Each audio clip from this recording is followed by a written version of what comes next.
सो कुछ related information हमने class में देख ली है। कॉन्स्टिट्यूशन अमेंडमेंट याद रखेंगे, आर्टिकल 82, आर्टिकल 170 याद रखेंगे, 82, 170 किससे रिलेटेड है? स्टेट लेजिस्लेटिव असेंबली से। 82 में लिखा हुआ है रीएडजस्टमेंट्स ऑफ सीट्स ऑफ लोकसभा, वो होगा क्या, कब? वो उसके लिए हर 10 साल बाद जो सेंसस आएगी उसके बाद जो डेटा पब्लिश होगा उसके बेसिस पर। तो हर 10 साल के बाद की जो सेंसस है उसके डेटा के बेसिस पे, लेकिन बाद में लिख दिया कि नहीं, इसको 1971 ही रखेंगे जब तक कि पहली सेंसस जो 2026 के बाद कंडक्ट की जाएगी उसका डेटा पब्लिश नहीं हो जाता है, right. So that's it, justice Ranjana Prakash Desai we have already seen. Now next is number of habeas corpus petitions filed challenging detentions under the Public Safety Act। अगला यह है, हमने देखा है कि जो अगस्त 2019 में डिसीजन लिया आर्टिकल 370 को टेक्निकली डाइल्यूट करने का या प्रैक्टिकली एब्रोगेट या रिवोक करने का, जहां पर हम देख रहे हैं धारा 370 को टेक्निकली हटाया तो नहीं है, धारा 370 अभी भी कॉन्स्टिट्यूशन ऑफ इंडिया में है, लेकिन जिस चीज के लिए आर्टिकल 370 था वो जो है वो चीज अब खत्म हो गई, तो हम उसको बोलते हैं कि डाइल्यूट कर दिया है, और डाइल्यूट करके एक तरीके से ऑलमोस्ट नलीफाई कर दिया है। वो आर्टिकल 370 टाइम होगा तो फिर अलग से देखेंगे उसको, पर तब तक याद रखेंगे कि बहुत सारी पिटीशन फाइल हुए हैं। जो पिटीशन फाइल हुए हैं उन पिटीशन को क्योंकि जब सरकार को ऐसा लगा कि अगर इस तरीके का एक बड़ा डिसीजन लिया जा रहा है तो शायद कुछ प्रॉब्लम हो सकती है, लॉ एंड ऑर्डर सिचुएशन को दिक्कत हो सकती है, कुछ परेशानियां जो हैं इनसे निपटने के लिए एंटिसिपेट किया और उसके लिए एक तरीके से प्रिवेंटिव डिटेंशन ले लिया, एक प्रिवेंटिव लॉ के तहत, कि ताकि जो है कोई चीज हो, कोई घटना घटे उससे पहले ही अगर ऐसा अंदेशा है कि शायद ये इसमें इन्वॉल्व हो सकते हैं तो उनको अरेस्ट कर दिया। तो जम्मू एंड कश्मीर के लिए कानून है वहां पर, that's called the public safety act, और इस एक्ट के तहत बहुत सारे लोगों को अरेस्ट किया गया, जिसमें former chief minister of Jammu and Kashmir भी थे। तो फिर कई सारे लोगों ने पिटीशन फाइल की, high court of Jammu and Kashmir के पास काफी सारी पिटीशंस आई, और अब इन पिटीशंस की एक खास बात क्या हुई कि फिर जब ये पिटीशंस आई तो number of habeas corpus petition, वही एग्जामिनेशन के लिए हम यहाँ पे देख रहे हैं कि क्या है हैबियस कॉर्पस पिटीशन। तो क्या याद रखना है एग्जामिनेशन के हिसाब से, यहाँ पर पहली बात तो ये हैबियस कॉर्पस पिटीशन क्या है। So first of all remember that here we have two articles in the constitution of India. One is article 32। Article 32 is called as right to constitutional remedies, right to constitutional remedies। एक question आता है, article 32, Bhimrao Ambedkar, Baba Saheb Ambedkar, the father of Indian Constitution, he is popularly called as Baba Sahib Ambedkar, who was the chairperson of the drafting committee of the Constitution. B.R. Ambedkar said, called Article 32 as the heart and soul of the Constitution of India, heart and soul of the Constitution of India। as it is question आ जाता है कि किस article को heart and soul of constitution of India कहा जाता है, या किसने इस आर्टिकल को heart and soul of the constitution of India कहा था। दो नाम याद रखेंगे, दो चीजें याद रखेंगे, B R Ambedkar and as well as article 32। क्या है राइट टू कॉन्स्टिट्यूशनल रिमेडीज? अगर आपके संवैधानिक जो मूलभूत अधिकार हैं, कॉन्स्टिट्यूशनल फंडामेंटल राइट्स हैं, अगर इन फंडामेंटल राइट्स का वायलेशन हो रहा है या आप फंडामेंटल राइट्स को एंजॉय नहीं कर पा रहे हैं, इन्फ्रिंजमेंट हो रहा है, your fundamental rights have been taken away, abridged और violated, in those cases you can approach supreme court for the enforcement of your fundamental right, and that is guaranteed by the constitution of India under article 32। तो ये supreme court के पास आप जब जाएंगे तो इसमें आपके पास आर्टिकल 32 है। अब सुप्रीम कोर्ट इस आर्टिकल 32 के तहत अंडर दिस एज अ रीमेडी जो सुप्रीम कोर्ट ऑर्डर इश्यू कर सकता है, या जो भी इसमें जजमेंट दे रहा है, इसमें 5 रिट भी इश्यू कर सकता है। तो supreme court under this, supreme court में इश्यू 5 रिट्स, 5 तरीके की रिट को इश्यू कर सकता है, 5 रिट्स इश्यू कर सकता है। तो पहला तो रिट्स के लिए याद रखना, ये जो रिट्स हैं इनका ओरिजिन हम कहां ट्रेस करते हैं, तो origin can be trace to UK या ब्रिटेन, जो भी ऑप्शन में लिखा हो, पहले ब्रिटेन बाद में यूके। यूके क्या है? United Kingdom of Great Britain and Northern Ireland, right, this is remember. So British अगर हम देखें तो इसका जेनेसिस मिलता है, दिस इज रिट्स का एग्जामिनेशन पॉइंट ऑफ व्यू से। नंबर 2, 5 रिट्स, कौन कौन सी 5 रिट्स हैं इसमें? एक है habeas corpus, one is habeas corpus, one is mandamus, habeas corpus mandamus, one is quo quo warranto, habeas corpus mandamus, quo warranto, habeas corpus mandamus, quo warranto, prohibition and certiorari. तो अभी तो ये नाम याद रखेंगे। 5 तरीके की रिट इश्यू होती है, habeas corpus, mandamus, quo warranto, prohibition and certiorari, जिसमें से अभी हमने देखा जो न्यूज में है वो था habeas corpus. Habeas corpus to have the body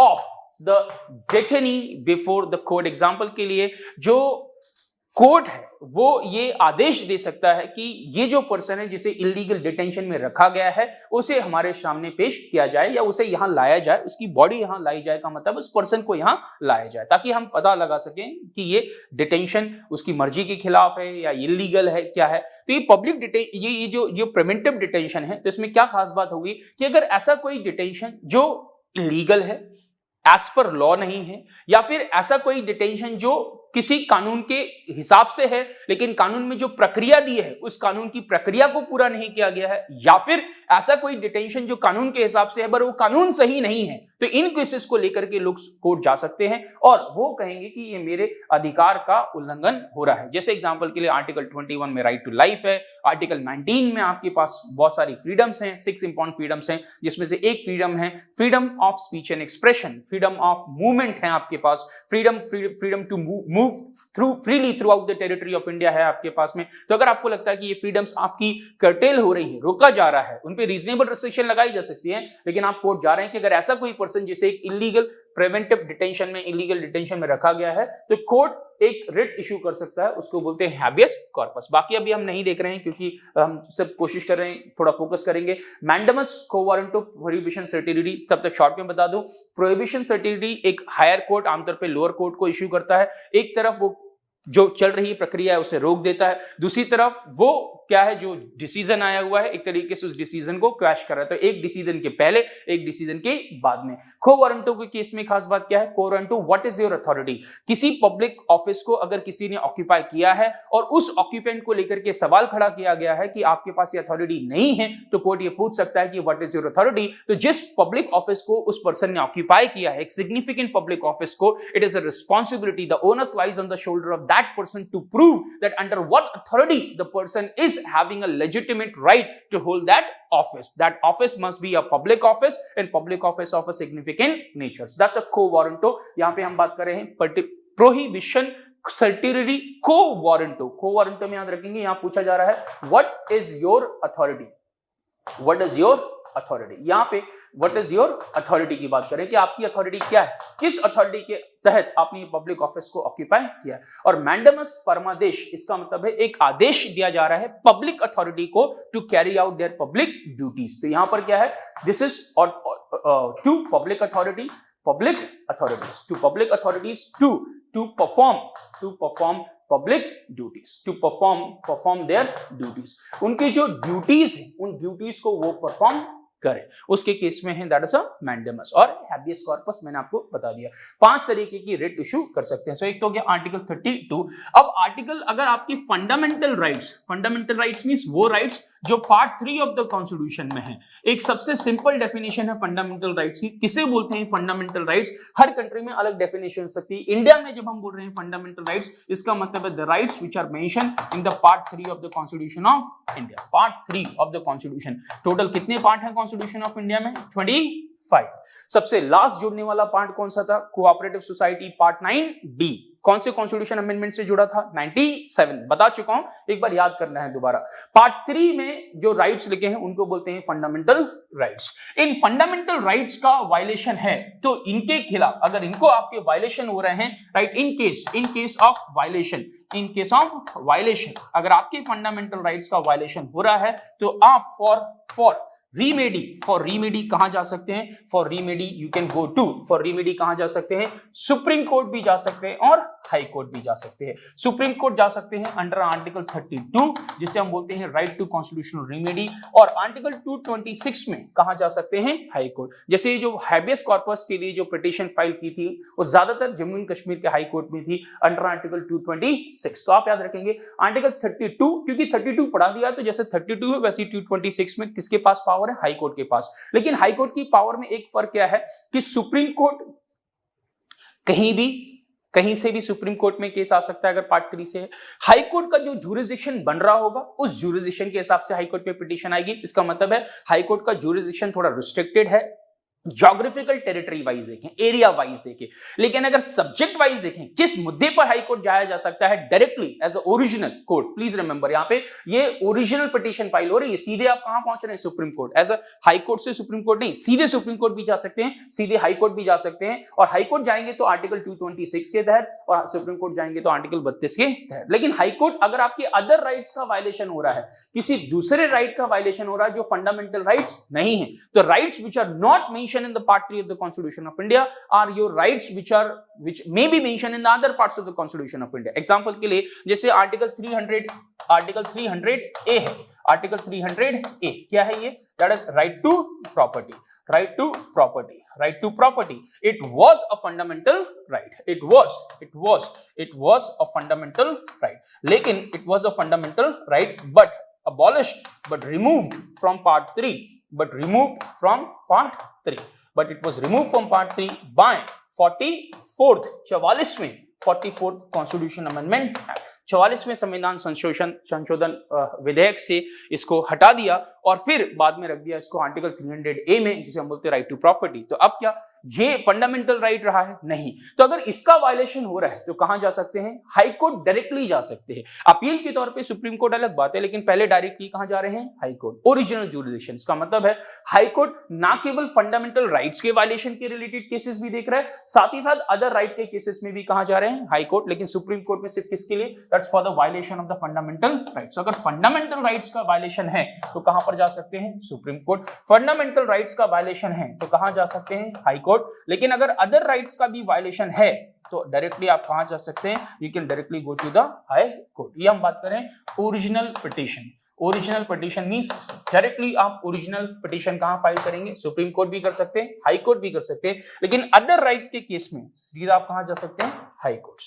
सीधा सुप्रीम कोर्ट जाने के लिए वहां पर कॉन्स्टिट्यूशन ऑफ इंडिया में ऐसा नहीं लिखा है। हालांकि प्लीज याद रखना एक article 136 of the constitution of India है, राइट, जो सुप्रीम कोर्ट के पास आर्टिकल 136, ये क्या है? Special leave petition. Special leave petition एक इसको याद रखना, स्पेशल लीव पिटीशन आर्टिकल 136। किसी भी कोर्ट के जजमेंट, किसी भी कोर्ट के order, military court, military tribunal के इनके ऑर्डर्स के को छोड़ दें तो बाकी किसी भी कोर्ट, किसी भी ट्राइब्यूनल के ऑर्डर के खिलाफ अपील करने का अधिकार, अपील करने की परमिशन आपको सुप्रीम कोर्ट दे सकता है। ये सुप्रीम कोर्ट का अधिकार है। सो स्पेशल लीव पिटीशन एक स्पेशल परमिशन ले रहे हैं सुप्रीम कोर्ट से कि हमें अपील करने की परमिशन दी जाए against any judgment of the court orders, any judgment और court orders etcetera, tribunal orders except किसके? किसी मिलिट्री कोर्ट, मिलिट्री ट्राइब्यूनल के। और 137 में सुप्रीम कोर्ट के पास किसकी पावर है? रिवीजन करने की। सो रिवीजन, जो रिवीजन पिटीशन है वो कहां पर जाएगी? वो यहां पर 137। ये कुछ एग्जाम में डायरेक्ट क्वेश्चन आते हैं इसलिए भी शॉर्ट में बता दिए हैं कि 137 रिवीजन पिटीशन के बारे में, revisory jurisdiction of supreme court. 136 में क्या है? स्पेशल लीव पिटीशन, ये आ जाता है। और एक कंप्लीट जस्टिस हो सके उसके लिए सुप्रीम कोर्ट की जो पावर है वो कहां लिखी है? That is article 142, supreme court's powers, supreme court's powers to do complete justice, powers to do complete justice. तो एक ये एग्जामिनेशन के लिए ऐसे ही याद रखेंगे। आजकल कई सारे केसेस के रेफरेंस में इसको यूज किया गया है। तो article 142 complete justice, 137 review petition. तो यहां पर अगर रिव्यू पिटीशन आता है तो रिव्यू पिटीशन किसके तहत कहां से पावर आ रही है? That is 137। और स्पेशल लीव पिटीशन कहां पर है? दैट्स 136। बाकी from the constitution of India's point of view here article 32, article 226। वो हाई कोर्ट भी 5 तरीके की रिट इशू कर सकता है। जैसी रिट हमने देखी है सुप्रीम कोर्ट के केस में, वैसे ही 5 तरीके की रिट कौन इशू कर सकता है? हाई कोर्ट भी इशू कर सकता है। But high court can issue the writs for the violation of both fundamental rights as well as other rights. So कौन कौन सी 5 रिट्स हैं, उनके नाम याद रखेंगे। हमने देखा है, one is habeas corpus, one is mandamus, one is quo warranto, one is prohibition and one is certiorari. 5 important type of writs that can be issued by Supreme Court as well as High Court। तो ये हो गया आपका habeas corpus petition वाला point. Number 2 is habeas corpus इस तरीके की, अगर हम जून 1975 की बात करें, जून 1975 जब इमरजेंसी लगाई गई, ये जो इमरजेंसी लगाई गई तो इसके बाद भी काफी सारे जो लोग थे उनको जब अरेस्ट किया गया तो यहां पर भी बहुत सारी habeas corpus की petition I. When the number of habeas corpus petition was filed in the wake of the emergency that was imposed in June 1975 when the Indira Gandhi government was there in power, so what we have seen, the many people when they approached the court, all such kind of a petition were clubbed together, and these petitions were clubbed together in a famous case। तो उस case को बोलते हैं ADM Jabalpur versus Shivkant Shukla. ADM Jabalpur versus Shivkant Shukla, ADM Jabalpur versus Shivkant Shukla case, that is 1976। इसको बोलते हैं habeas corpus case. तो कभी एग्जामिनेशन में क्वेश्चन आ जाए इनमें से किस केस को habeas corpus केस बोलते हैं, तो वो केस आप नाम याद रखेंगे, that is ADM Jabalpur versus Shivkant Shukla. जब ये जजमेंट आया इसमें, तो ये जजमेंट जो है, लोग इस जजमेंट को आज उतना अच्छी नजर से नहीं देखते हैं। दूसरी बात, हमने देखा अभी पुत्तस्वामी एक केस था, उसमें सुप्रीम कोर्ट ने एक तरीके से इसको पलट दिया है कि कहा है कि नहीं, ये this was not good in law. But please do remember, जब हम बात करते हैं यहां पर, तो ये 4-1 जो 1 थे जिन्होंने एक माइनॉरिटी व्यू दिया, एक डिसेंटिंग नोट दिया यहां पर, सो दिस डिसेंटिंग व्यू और दिस इज माइनॉरिटी व्यू। जब हम डिसीजन की बात करते हैं तो जो ज्यादा लोग हैं वो मेजॉरिटी ओपिनियन, वही जजमेंट होता है। ये माइनॉरिटी व्यू अगर कोई है, जैसे उसमें नाम हमने पहले देखा था कि जो शबरीमाला का केस था, वहां पर इंदु मल्होत्रा का नाम आप एग्जामिनेशन के लिए याद रखेंगे, और यहाँ पर ये थे famous Hansraj Khanna, H R Khanna. और ऐसा लोगों का मानना है कि फिर बाद में इसकी प्राइस उन्होंने पी की जब उनको सीनियर होने के बावजूद सुप्रीम कोर्ट का चीफ जस्टिस ऑफ इंडिया नहीं बनाया गया। सो दैट्स वन रिमेंबर, ऐसा लोग बोलते हैं, मुझे बहुत ज्यादा आइडिया नहीं है, बट फिर भी आप याद रखेंगे, that is one remember is 4-1, that is dissenting view किसका था, तो याद रखेंगे H R Khanna. ADM Jabalpur versus Shivkant Shukla, इसी को बोलते हैं habeas corpus केस। यहां पर ये हो गया आपके एग्जामिनेशन पॉइंट ऑफ व्यू से कुछ खास बात, right? So some of the important points from the examination point of view, please remember, एक तो Shivkant Shukla, ADM Jabalpur versus Shivkant Shukla case नाम याद रखेंगे, habeas corpus क्योंकि habeas corpus पिटीशन थी। habeas corpus पिटीशन के साथ साथ बाकी habeas corpus रिट के साथ साथ 4 और तरीके की रिट, 5 रिट के नाम याद रखेंगे। Article 32, article 226, right to constitutional remedies, उसे याद रखेंगे, right. So that's we have scene.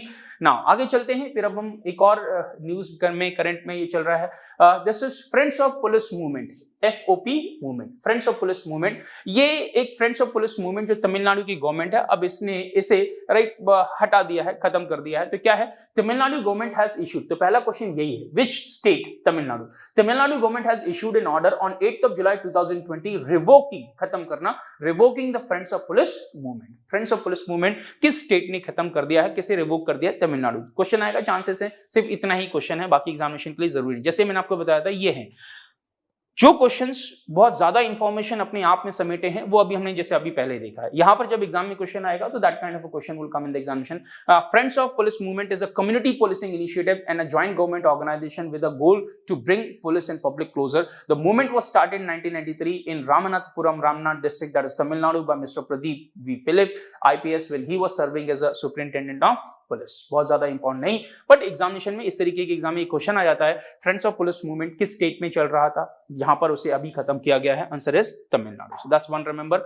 अगला देखते हैं, तो एक और न्यूज में अभी चल रहा है, इस पार्ट से देखेंगे, जैसे इंडिया चाइना ये जो इतना इशू चल रहा है, बाकी एरियाज जहां पर रिलेवेंट होंगे वहां देखे जाएंगे। पर एक चीज फिर से याद रखना, जो न्यूज़पेपर्स में बाकी कहानियां किससे कवर होते हैं, जो बातें हैं जो सिग्निफिकेंट हो सकती हैं, बट इन एग्जामिनेशन में जब क्वेश्चन आते हैं तो कुछ क्वेश्चन दूसरे तरीके के होते हैं। जैसे एक उसमें खास क्वेश्चन किसका बन सकता है, पंचशील का। What are the पंचशील्स? 1954 में हम देखें तो इंडिया और चाइना की तरफ से एक तरीके का ज्वाइंट एक इनिशिएटिव जहां पर 5 प्रिंसिपल्स को सामने रखा गया, and these 5 principles together are called the principle of peaceful coexistence, that's called the Panchsheel, 5 principle. So Panchsheel और the 5 principles of peaceful coexistence were first formally initiated in the agreement on trade in intercourse, agreement on trade in intercourse between the Tibet region of China, that is Tibet region of China and India, Tibet region of China and India signed on April 29, 1954. तो एक तो year याद रखेंगे 1954. किसने एक तरीके से jointly इसको इनिशिएट किया? India and China. While there was an agreement on trade and intercourse between Tibet and India, उस एग्रीमेंट में ये पंचशील प्रिंसिपल्स को रखा गया. On June 28, 1954 during the visit of premier Zhou En Lai. Zhou En Lai from the former premier कहा था, जैसे India में प्राइम मिनिस्टर टर्म है, वैसे ही चाइना में इसको बोलते हैं premier. So premier, former premier China, the then premier of China Zhou En Lai and as well as the Jawaharlal Nehru. बाद में इन्होंने एक जॉइंट स्टेटमेंट भी दिया जिसमें इस विजन को, पंचशील के विजन को इलैबोरेट किया. The vision of Panchsheel was elaborated when the joint statement was issued by Zhou En Lai when he visited India, and as along with him that was Jawaharlal Nehru, the then Prime Minister of India. So that's remember that is the Panchashil, 1 or 2 points, but okay, no other information is mentioned there. So question from the examination point of view, number 1 is Panchashil, 5 principle of peaceful coexistence. Number 2 given by India and China, Zhou Enlai and Jawaharlal Nehru. Option में देखेंगे क्या दिया है, या तो Zhou Enlai लिखा होगा या जवाहरलाल नेहरू लिखा होगा. दोनों नाम जरूरी हैं. अगर उनमें से एक चुनना होगा तो वो डिपेंड करता है कि किसने क्या लिखा हुआ है. बट इंडिया के पॉइंट ऑफ व्यू से जवाहरलाल नेहरू, चाइना के पॉइंट ऑफ व्यू से Zhou Enlai. हालांकि ज्यादातर बुक्स में Zhou Enlai पहले, क्योंकि वहां की तरफ से इनिशिएट किया है, तो हम कई बार ऐसा भी लिखा था, बट ये फिर अपना अपना वर्जन है उसको लेके. फिलहाल एग्जामिनेशन के लिए दोनों नाम याद रखें, Zhou Enlai and as well as Jawaharlal Nehru. That's one. Number 2 is what? Please remember that Panchashil, 5 principles. तो क्या है ये 5 principles? 5 principles of peaceful coexistence. 5 principles. Number 1 is mutual respect. Mutual respect to territorial integrity and sovereignty. Mutual respect to territorial integrity and sovereignty. Territorial integrity and sovereignty.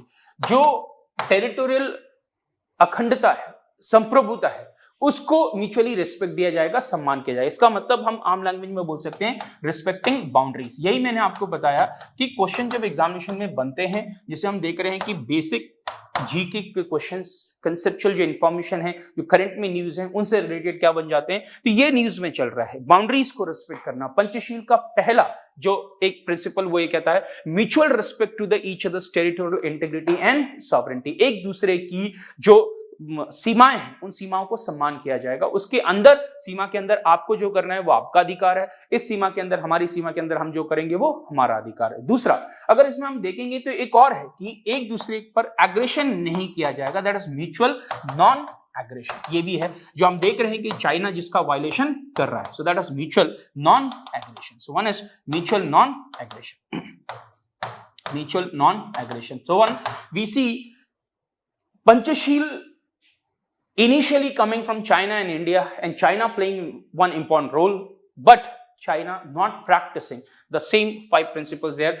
Number 2 is mutual non-aggression. एक दूसरे पर हमला नहीं किया जाएगा, aggression नहीं किया जाएगा, एक दूसरे की टेरिटरी में एंटर नहीं किया जाएगा. That's number mutual non-aggression. Then is mutual respect to each other's territorial integrity and sovereignty. Mutual non-aggression, mutual sharing of benefits,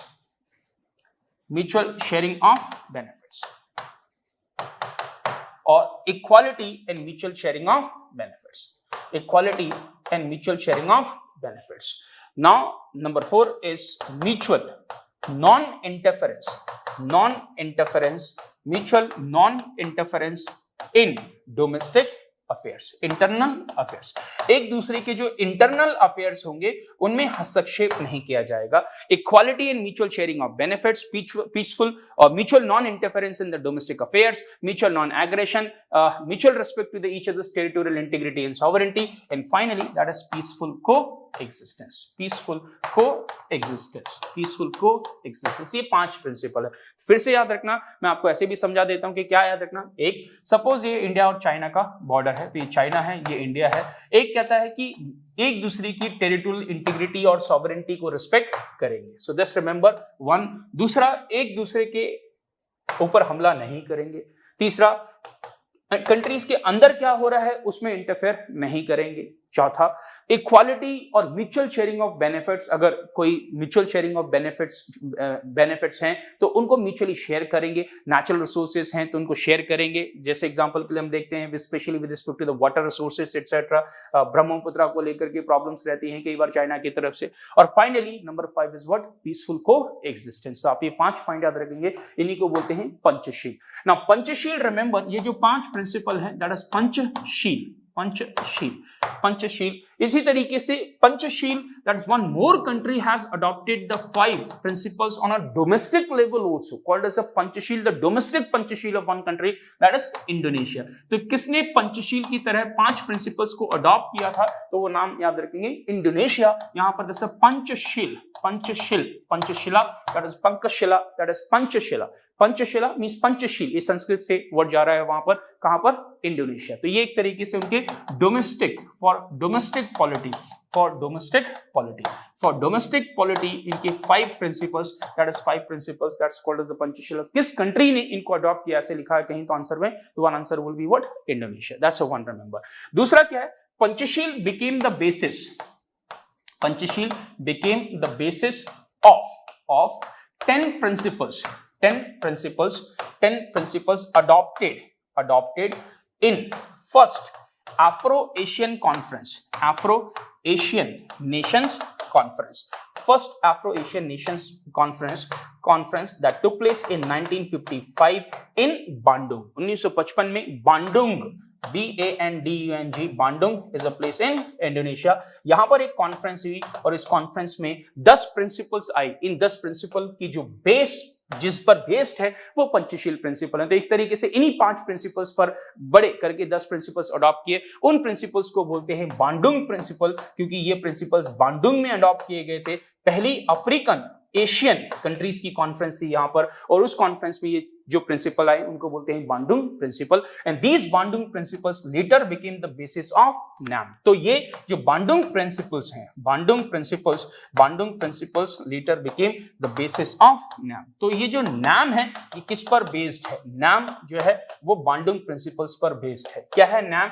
NAM एक इंटरनेशनल ग्रुप ऑर्गेनाइजेशन, किसका, ऑफ नॉन अलाइंड कंट्रीज, उसको बोलते हैं non aligned movement, non aligned movement.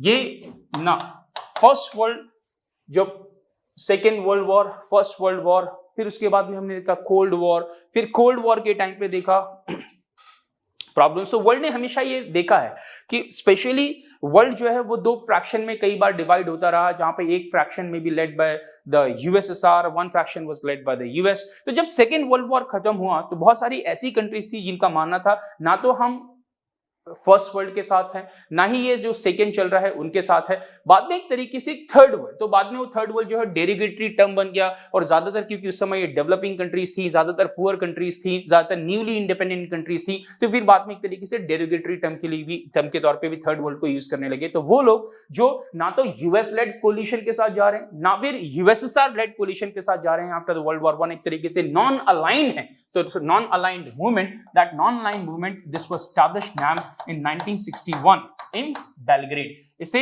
Belgrade that is former Yugoslavia, उस समय Yugoslavia, the then Yugoslavia, the then उस समय का यूगोस्लाविया, आज का टुडेज सर्बिया, आज का क्या है, सर्बिया में जगह है बेलग्रेड, उस समय Yugoslavia, farmer Yugoslavia socialist federal Republic of Yugoslavia, that is SFRY।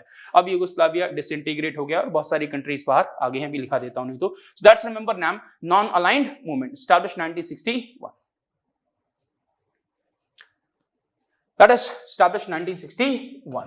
ये नॉन लाइन मूवमेंट, यहां पर this was the founding fathers of NAM, कभी कभी हम बोलते हैं फाउंडिंग फादर्स ऑफ नैम, वो 5 लोग जिन्होंने शुरू में इसे बनाने में काफी महत्वपूर्ण रोल प्ले किया। उनमें एक थे the then prime minister of India, that is Jawaharlal Nehru. So he played a significant role here, the first prime minister of India, the then prime minister of India Jawaharlal Nehru. Kwame and Nkrumah ये कहां के president थे? He was a president of Ghana, ये Ghana के president थे ख्वामे and ख्रुमा। इसी तरीके से गैमल अब्दुल नसीर ये कहां के प्रेसिडेंट थे? He was a president of Egypt के प्रेसिडेंट। यूगोस्लाविया के famous president that was Joseph Broz Tito, famously called as Marshal Tito, ये कहां से? Yugoslavia. This is Yugoslavia, the president of Yugoslavia. And the number next was Sukarno, the first president of Indonesia, that is Indonesia के पहले president Sukarno. और Sukarno की एक खास बात याद रखेंगे, जो रिपब्लिक डे में चीफ गेस्ट आते हैं, तो पहले रिपब्लिक डे जब सेलिब्रेशन हुआ, उसके जो पहले चीफ गेस्ट बने, वो पहले चीफ गेस्ट यही थे, सुकार्नो। जैसे इस बार हमने देखा है ब्राजील के जो प्रेसिडेंट थे, ब्राजील के प्रेसिडेंट जैर बोल्सोनारो, उनको इस बार मुख्य अतिथि के तौर पे बुलाया था।